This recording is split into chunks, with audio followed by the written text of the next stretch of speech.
5 లక్షలు పెట్టుబడి పెట్టి 5 కోట్ల బిజినెస్ ఇస్తున్నాడు. అలాంటి వాటిలో హై రిస్క్ అవి. అంటే ఆ విధంగా డివైడ్ చేసుకోవాలి. మనకు చేసుకున్నప్పుడు అంటే don't put all eggs in one basket అంటే కదా, ఆ విధంగా చేయాలి. అంటే శాతాల్లో చెప్పాల్సి 25 1/4 అట్లా చేసుకుంటూ వెళ్ళాలి. అంటే లాభం తక్కువ వస్తుండొచ్చు, ఒకసారి నష్టం కూడా తక్కువ ఉంటుంది, రిస్క్ తక్కువ ఉంటుంది అనమాట. ఇప్పుడు పెట్టుబడి ఏది పెట్టినా కానీ మనకి చూసుకోవాల్సిన 3 కాన్సెప్ట్లు. ఒకటి safety of investment, right, income, liquidity అంటే ఎనీ టైం మనం విత్డ్రా చేసుకునే అవకాశం ఉండాలి. కరెక్ట్. ఇప్పుడు అమ్మాయి పెళ్లి పెట్టుకుంటాము, ప్రాపర్టీ అమ్మలేము, ఏం లాభం చెప్పండి. కరెక్ట్. ఇప్పుడు అంటే అందరూ మరి రియల్ ఎస్టేట్ వర్సెస్ గోల్డ్ ఏది పెట్టుకున్నా కానీ మీకు లిక్విడిటీ అనేది చూసుకోవాలి. మరి లిక్విడిటీ అంటే గోల్డ్ బెటర్ కదా.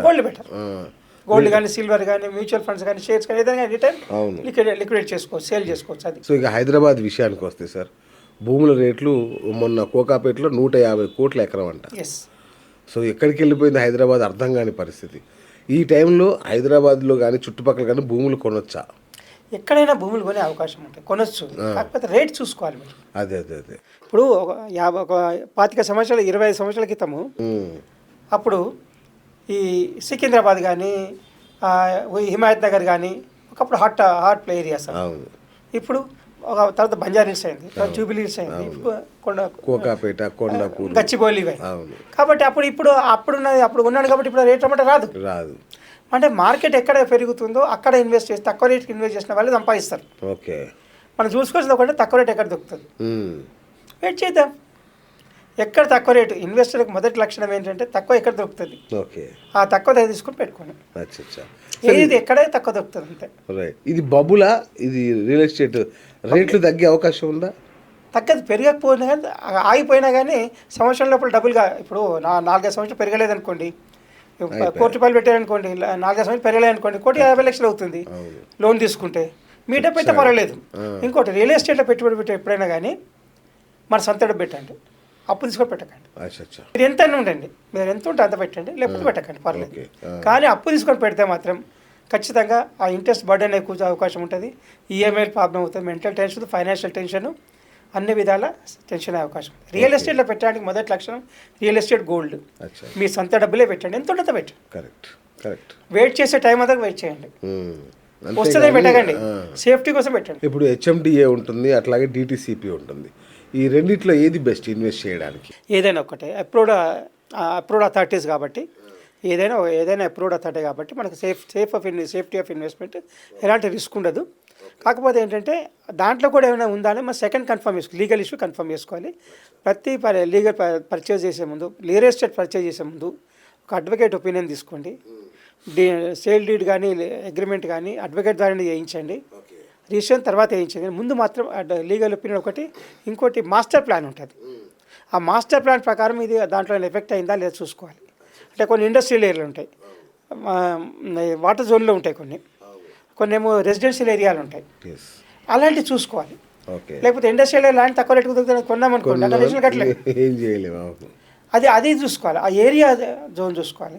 కొన్ని గవర్నమెంట్ ల్యాండ్స్ ఉంటారు, అది కూడా చూసుకోవాలి. ఇలాంటి వాటి చూసుకొని దానికి ప్రొసీజర్ ఫాలో అయిందా లేదా, దాని ప్రకారం జీవో ఇష్యూ అయిందా లేదా చూసుకొని అది పర్చేజ్ చేసుకోవాలి. దానికి advocate is real correct person.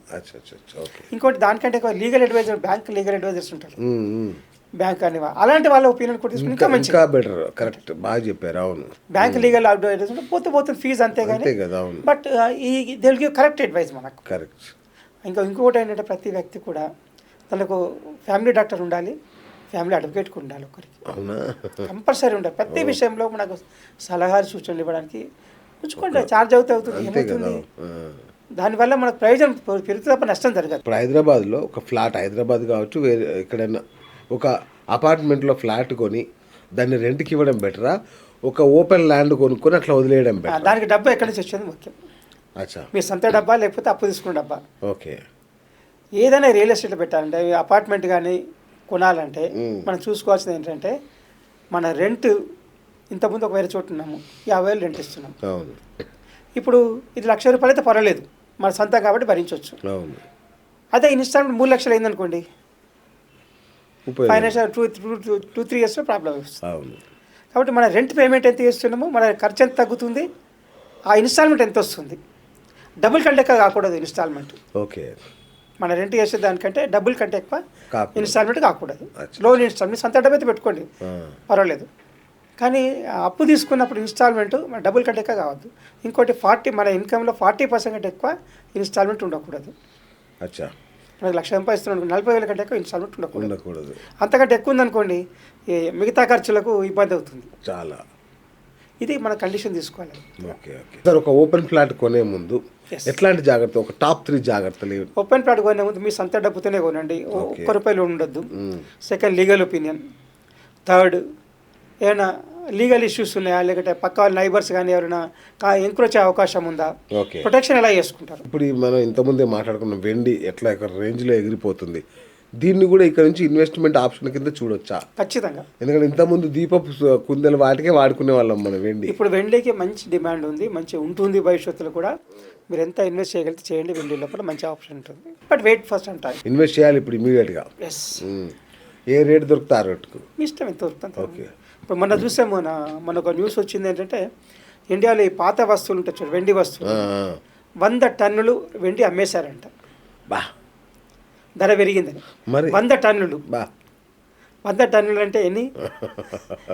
1000 quintals. అవును. 1000 క్వింటాల్స్ అంటే ఎన్ని కిలోలు? 1 lakh. అవును. 1,00,000 కిలోలు వెండి అమ్మేశారన్నమాట, ఫిజికల్ వెండి. ఫిజికల్ వెండి.